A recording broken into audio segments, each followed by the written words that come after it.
さあ始めよう僕らの未来を勝ち取るために Hello, and welcome to Superhuman Samurai Syber Pod. I'm Rob. I'm Jen. And I'm David. And we are continuing our episode-by-episode journey through SSSS.Dynazenon. We are now on episode 10. Which memories do you regret? All of them. Yeah, good, 80%. Yeah. Bunch of them. Good chunk of them. This is the episode that is shot in exciting flashback-o vision. Yes. Yes, it also starts in animation style off-model vision. Yes, and also there's no intro. Yeah, which is... well, I think it was around episode 10 last season where they were trapped in their own minds episode. Yes. Which that made more sense why it was different. This one doesn't quite, or at least doesn't start out that way. No. This definitely reminds me of the thing I've talked about before with the reaching the end of, getting close to the end of your series and realizing you have a bunch of animation budget left over. And yet, the beginning of this episode, I was afraid it was like, oh, this is going to be the rushed episode because everything was off model. Not horribly so, but it felt like, oh, we spent the budget on the last two episodes, so we have to rush it. But then it did sort of even out. So it did. It's odd. Inconsistent animation doesn't happen that much in anime usually. It feels off model in a way that makes it feel. I'm reminded of the bit towards the end of Gridman when suddenly, one of the near the end episodes just started feeling a lot more triggery than previous episodes had, and this feels like the difference is more like the sort of animation that the studio is known more for. Yeah, it wasn't bad. It was just jarring when it started. Neat. I like it. Well, honestly, it just gave me flashbacks to episode 4 of Gurren Lagann, where episode 4 was animated by, at the time the joke was it was animated by one guy in a closet over a weekend. Because it just felt so rushed and kinetic and different, and it was so off model that almost everyone hates it. And like the last time I rewatched Gurren Lagann, I skipped that episode. Aw. I mean, again, studio trigger, so. Yeah. Well, that was that still Gainax? That might have been before people left for Trigger. Maybe. I think. But still, a lot of the same people. Yeah. Anyway. Alright, so we are just kind of hanging around watching some guys fly a kite. And they note that, they haven't really seen a lot of kaiju lately. Maybe they're out of season. And maybe they're all hibernating. But our villainous yacht club has indeed found a kaiju, and weirdly enough, it's already big-sized. Yeah, it's not even a little baby one. And this is Garnix, which is like if a dragon was... Sounds like a crystal gem. Like if a dragon had a body that was shaped like a football. Yeah, it's very much a guy walking on his knees. Yes. And it's very robotic looking. Yes. Yeah, like shiny metal, but has looks this like weird a Zord. Oh, very Zord-like. Has a spiral thingy on its back, which is odd. And it doesn't really move in the episode quite. No, it's just kind of hanging around. Yeah, it's either standing there or zipping so fast it's a streak of light. And, of course, it doesn't have to move because it turns out its power is to incite the rapture. Basically. It creates an animation error where a character is there, then gone, and there's a shadow burned in the ground where they were, which is kind of horrific. Well, that's got to have some real cultural significance in Japan that it doesn't so much have here. Yeah. You better be real careful before you use that in a cartoon robot show, guys.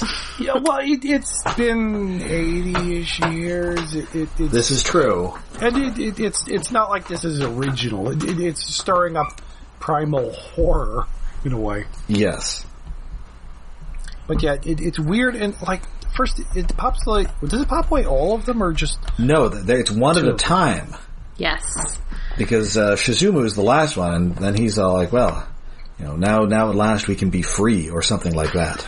Which is a hell of a thing to just say. Yes. And so we cut to our heroes, and it starts rapturing them as well. First is Yume, which of course upsets Yomogi. But we almost instantly find out what the deal is, where she has been transported back to her past. Yes, which we've been complaining. It's like we don't know enough about these characters' past. A few episodes ago, I noticed that the opening includes their past. It's like, oh, hey, we finally put the clues together, kind of. Yes. Especially she's in the form of like her child self. Yep, she's back to being a small. It's there's a bit of the Doctor Who's Weeping Angels in this. Yeah, I can see that. Just that the way people just like have the rules, but people. Well, I mean, it doesn't have that, but just in the fact that it's a monster that sends people back in time. Yes. Yeah, well, but spoilers, the monster also absorbs the people into them while they're mentally in the past, right? Or something. Yeah, I mean, it's not a 1-for-1 thing, but there's a similarity in theme there. Except, of course, they're sent back to their own pasts. And conveniently, they're sent back to the past that is relevant to the overarching plot of this show. And something we flashed back to before. It would be weird if somebody was just flashed back to, like, I don't know, that time they had like a nice weekend and they went to the movies. No, it's kind of flashing them back to their overarching trauma point. Yes. Yeah, I mean, to be fair, those are the things that are probably on their mind at the moment, so. Yes. Although apparently Yomogi has had a fairly charmed life, as I think his trauma is meeting the guy's mom's dating? Yeah, yes, it's like finding out, his mom's dating someone now. I mean, that's kind of his thing, is he doesn't really have a lot of big, huge problems of his own. So he sort of gets involved in everybody else's. Did his parents just get divorced? Did his dad die before he was, had a memory? What? Maybe. You think that the dad issue more Maybe than... it was like a really amicable divorce. Could be. But, yeah, sure, that happens. It was, it was a conscious uncoupling, like Gwyneth Paltrow and that guy from Coldplay. Yeah, but then you would think, that would still be traumatic for the child anyway. I don't know. Or maybe it did happen, before he was capable of forming memories, or I don't know, maybe this guy's a real dick. Again, it's odd that his flashback point is I met this new guy. Oh, what? Oh, shit, I don't like him. Yes. I mean, also the fact that his is relatively easy to deal with then frees him up to help everyone else. Okay, I guess that does kind of make sense. Because, he has the least going on, and him having the least going on is how he gets out. Yeah. Mm-hmm. So, of course, they can't, they can't form they can't form Dynazenon because they are missing somebody. And then they go to climb up a building to jump onto the monster or jump into it, because they quickly figure out, maybe they're inside the monster. And also Grid Knight and his pal show up. Yes. Yay! And of course, he gets, and Grid Knight gets raptured back to his ante days, where he's just gorging himself on what appears to be garbage. Oh, yeah, back in the days when it's he lived on garbage. My baby! There's very little of the flashbacks we see of Auntie, but we know what the fuck he went through. Yeah, we know what his story was. Yes. Yeah, his is the second worst. We do kind of see Akane, blurry in the background, too. Yes. Yeah. So cameo there. Yeah. Superhuman samurai. Superhuman samurai. They're gonna amp it up. kick a butt. They're gonna rip it up. A hero always makes the cut. Superhuman. So yeah, so it turns out that everybody who's been raptured is now inside this monster. So they have to get into it via its mouth to get in. Blips away. Yes, basically Chise and Second are left protected by Goldburn. Yes, he scoops them up. But Koyomi and Gauma both get raptured. Yes, and we see. I guess we can. I mean, this all proceeds sort of non-linearly, but we can kind of deal with everybody's flashbacks in turn. Yeah. Because most of them, Koyomi, we see him with Yomogi's boss and that bag of money, and it seems that maybe it wasn't real money. I wish there was more flashbacks, but then you would have to stretch it out to the episode or 2 episodes. But his is kind of the most annoying because we get the least actual answer to what the fuck's happening. Like, okay, maybe it was real money, maybe it was counterfeit money, maybe it was just a bag of Yakuza money, or there was counterfeit money, and they would still want it back. It's like, or maybe they were like, I have so many questions. Maybe they were shooting a movie, and it's like fake money that they left in an abandoned warehouse. Sure, or abandoned. They were shooting the movie in the abandoned warehouse. It just seems like that's something the prop guy should keep a check of, because that's his fucking job. Like it was a Yakuza movie. And it's still very weird. It's like they drive to the middle of nowhere beach, and then they're standing there with the bag open, and the wind just catches the money and it flies away. And it's now zip that thing up, man. Come on, we're on the beach. It's windy. The ocean's right there. But also there's so little dialogue in that. I don't know what is going on between them. I mean, the one bit I liked about that is that at one point, Yomogi is sort of going through everybody's flashbacks, and he's like, "Is that my supervisor?" Yes. Okay, that was funny. But I wanted more explanation from that. Although yes. It kind of reminded me. There's a Japanese movie about. Well, it's kind of a movie about food. Tanpopo. I've heard of it. It's about a noodle shop mostly, but it's also a series of vignettes that I heard so much about. It was like so much praise. And then when I finally watched it, maybe I was in a bad mood. I didn't like it. Like, I liked segments of it, but as a whole, it just didn't gel for me. Because, like, my favorite part was, like, with a criminal and having his whirlwind romance with a woman gets gunned down at the end, or somebody gets shot somewhere. And, like, I was invested in that short, but I wasn't invested in the wraparound story. So it was like this episode, it felt disjointed, and I was getting some entertainment, but I wasn't getting what I wanted enough. And then, like, that money bag part is like, maybe my central problem with this episode. I didn't hate this episode, but it might be my least favorite. I liked it because I like people having trauma. Yeah, well, again, the problem is, I think it was done way better in the Gridman episode. I mean, there's some... Well, admittedly, that was the reverse, because that was like they were getting their dream world, which was broken. Yes. And there's some... I like some of the animation tricks they do with this, with like the shattering and... Oh, yeah. Yomogi trapped beneath various reflective surfaces. Yeah, there's... Which might explain why at the beginning of the episode looked a little half-assed, like they were putting it into more wacky effects. So, and, go on, sorry. And so Gauma, his flashback takes place, what was it, 50,000 years ago? 5,000? 5,000 years ago? An implausible amount of time ago. Yeah, much too long ago. He's in this ancient kingdom, and he was part of the Kaiju Eugenesis Yacht Club. But they're still wearing their ridiculous Yacht Club outfits. Yes. They're wearing their current outfits, and then we see other people, well, a couple, but they're dressed like 14th century Japanese outfits, but it's supposed to be even further ago. But it's, what?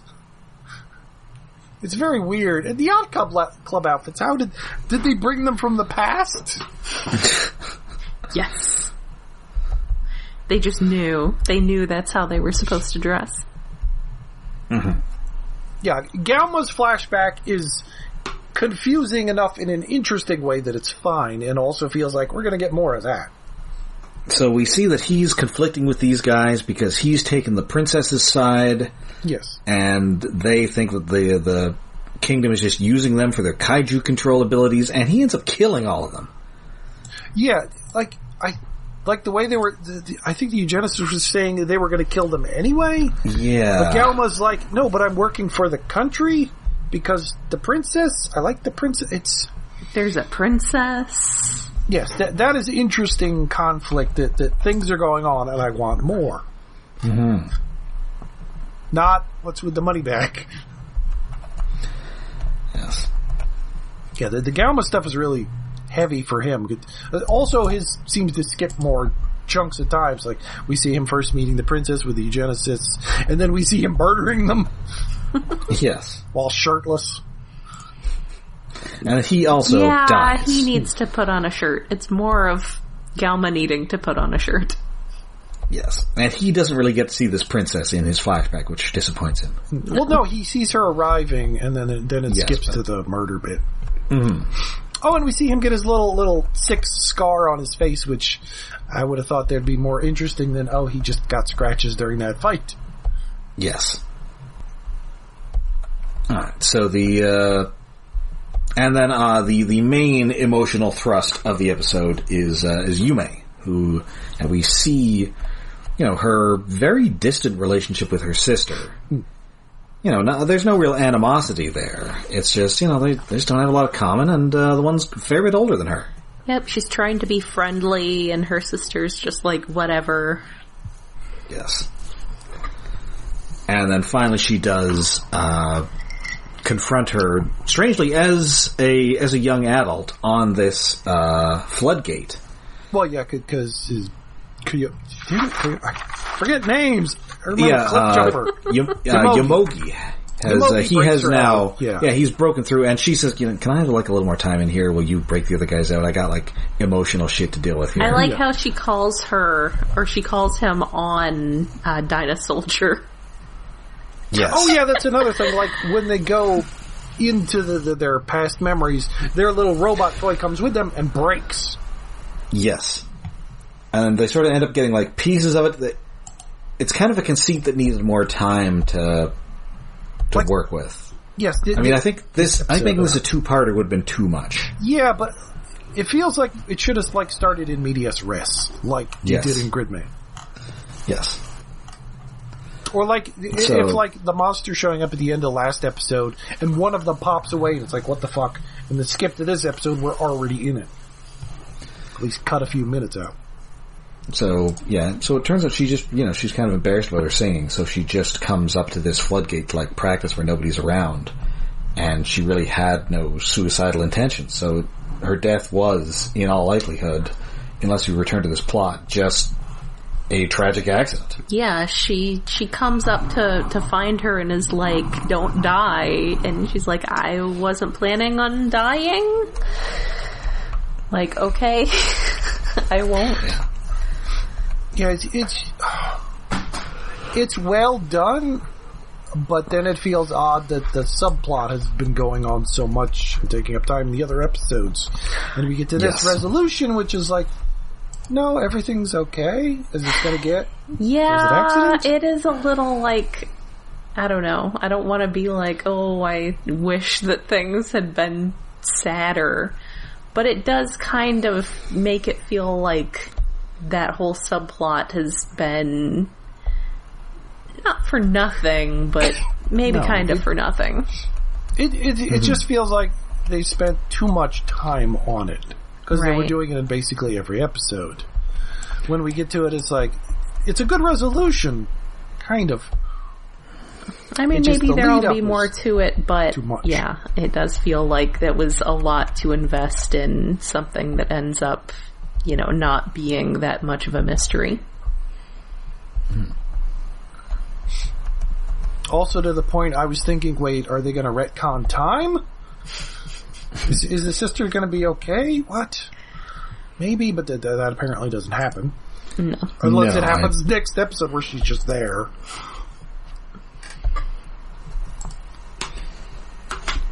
So so at this point, the whole city is kind of being blanked out, and Yomogi is going from flashback to flashback, breaking people out. Grid Knight is extremely ungrateful for this. Well, yeah, because he says, I could have gotten out on my own. He probably could have. Yeah, but he didn't. No, he was wallowing in the past for He just a bit. says, I didn't need your help. Which is... and Yume finally solves this Ankh puzzle. Yes. Yes, the magic rings trick. She did it. Yay. Gauma needs a shirt. That's my takeaway from this episode. Why did he take off his clothes? He's in a fight. We never To the find death. out why he took off his clothes. Just because he's Gauma. So, He'll just take off his clothes with little to no provocation. So everybody gets out of this monster. They summon Dynazenon. Grid Knight goes giant kaiju guy. Yeah, he jumps off of the back of one of the vehicles and then just wraps his leg around the kaiju and does kind of a Hurricane Rana where he just flips the monster over. There's a really cool shot where, whilst they are all disassembled in front of, I believe, the moon or possibly the sun. Yes, well, they had merged into Dynazenon.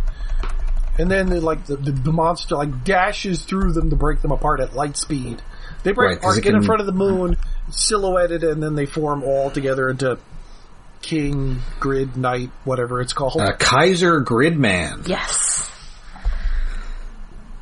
And so he forms like a giant ring of energy because it can't catch the thing and moves too fast to do its manipulation of time. Oh, yeah. So instead they just... That's a neat trick. It's an Ultraman attack where he forms like a blade of light in his hand. And would normally throw that at the monster to cut it in half. But instead of throwing it, he just expands the ring out infinitely until it catches the light speed monster and slices it in half. Yes. Oh, and they're in an apocalyptic void? Yeah, because it has absorbed everything around it. There's nothing left. Yes, and we had seen when Chise and the second were up in Goldburn, just patches of the world disappearing into it. So, yeah, it was rapturing everything, and now it's all coming back. And then this does raise the question of what exactly this world is. Again. What? Is this the quote-unquote real world? Is this the virtual world? Is this a la the real the last life? show? Presumably, Is this just since fantasy? Knight and Second are there, it's the same world Akane created last season, which became more than just a city, but an actual full real world at the end. That had things 5,000 years ago. Yeah, the 5,000 years ago part is weird. Is this my beautiful house? Is this my beautiful wife? And I may ask myself, how did I get here? Yeah, okay, that's right. I think I asked it at the beginning of the season, was this actually a world that was already there and just dead? Mm-hmm. And Akane's mind, formed a city on it? Or what? I don't know. I don't think we're going to get an answer to that question. But it's interesting. So now we're just kind of, chilling out. Yume is, she's now at the floodgate. She's singing. She's got her closure. Yes. And, they were planning to go to eat, but, because she's a little late in getting there, by the time she gets there, Gauma just collapses in hunger. Yes, he's starved to death. Must have crab. Go get him some live crabs. Oh yeah, and then I think Second pulls out a candy bar is gonna run up and offer to him, and Knight's no, don't feed him. It's funnier this way. I do like the rivalry between Gauma and Knight. Yes. And so Gauma just kind of thinks about dying again. Yeah, he that's the last shot. It's flashing back to him dead on the ground in the past. He thinks it's kind of funny. He thinks it's kind of sad. But the dreams the dreams in which he's dying are the best he's ever had. I don't know about that, but... Well, second, after the ones where he's eating crabs. Yes. Crab ones are very good. Very important. So yeah, that is the episode. It is, it's a little weird. I kind of like the non-linear nature of it, and they do some interesting things with the animation, but I think I'm kind of glad this Yume subplot is finally over. Yeah, I'm glad it's done. It just, like, half this episode feels, like, unfulfilling. I was kind of invested in everyone being sad and miserable, so like I said, I do kind of feel like that petered out a bit in a way that, I mean, maybe more is gonna happen, or maybe it's not, and that's it. Being a terrible, angsty, miserable human being, my thinking was that her sister would be lying to her. Yeah. But that doesn't seem to, like... No, that doesn't fit with the episode. She would disappear, and then... Well, that's what I was thinking in the episode, is that, you know, Yume would go back, she'd leave, and then her sister would jump right off the floodgate. Yeah, but I was half expecting that. Things are not actually that terrible. I'm just a terrible person and thinking it. Yeah, that part was... Well, the problem with that is it was so much lead up to that. Yeah. The money bag is a subplot of a subplot, so that doesn't really need to go anywhere, but it's annoying that it was there, and it's like, I wanted more. Yeah. The Gauma stuff was good. I love Gauma. The anti stuff, there was just enough to remind us of the shit he went through. Yes. My son, my poor son. My poor baby son. Oh, actually, okay, that would have been a better way to handle it. If most of the episode was like Auntie stuck in the past, then he breaks out at the end of the episode and we see everybody else the next episode. He doesn't need their help. Although that mostly because, like, we fucking love Auntie and that would have been better. Yeah. He's great. I know that the looser art style bothered you, but I liked it, so. It bothered me at first because I thought, oh, is this entire episode going to be like that? But it wasn't entirely. It just gave me flashbacks to another show that did it. It's an okay episode. It's not great. I want more monster fighting. Okay, I want the emotions too, but the monster fighting, you have to balance it out, and it didn't quite hit the fun that I liked in Gridman as much. Also, the problem is, like, Cliffjumper was a better main character because he had amnesia. Like, amnesia is such an annoying thing in fiction, but it was one of the few times where it worked. Mm-hmm. Because, like, there was enough mystery and weird shit. It's like, why is this river raft, like, place disintegrating after they leave? Like, there was just enough weirdness, like Twin Peaksiness. Mm-hmm. This is more by the book. I expect better after Gridman is the problem. Well, we've got 2 more episodes. Yes. Mm-hmm. Which presumably is like we're going to find out more about Gauma, I would guess, because that... I would assume so, because I think everybody else... That last shot is definitely like loose ends. Give me more Gauma. Give me more Gauma. I love him. He's such a disaster, and I love him. Yes, where did he get his shitty outfit from? Shitty neon outfit, so good. So pretty. 5,000 years ago, when it was the 90s. Yes. Alright, so I think that should about do it for this week of Superhuman Samurai Syber Pod. Until next, you will of course find another episode of this next month, and next week we'll be back on Robots in Disguise with Impounded. Yes. Yay! But until then, you can find us all over the internet. We are on Twitter, we're on Facebook, and we have a Patreon. Yes, we are hosted on iaconunderground.net, where we have a Patreon set up to help with hosting and other expenses at patreon.com/iaconunderground.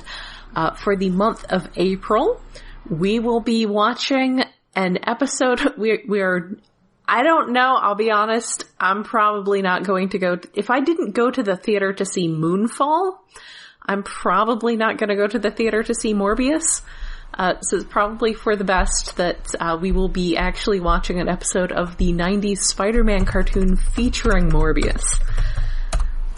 We will have to. I know I personally will have to wait a bit to see how the accent from the cartoon stacks up to Jared Leto.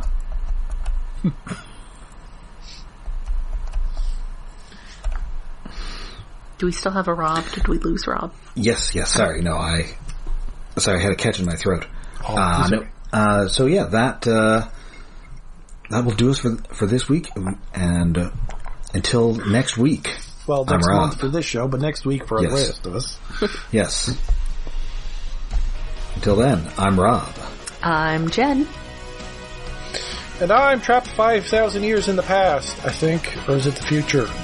Why do I have a yacht jacket? I'm David.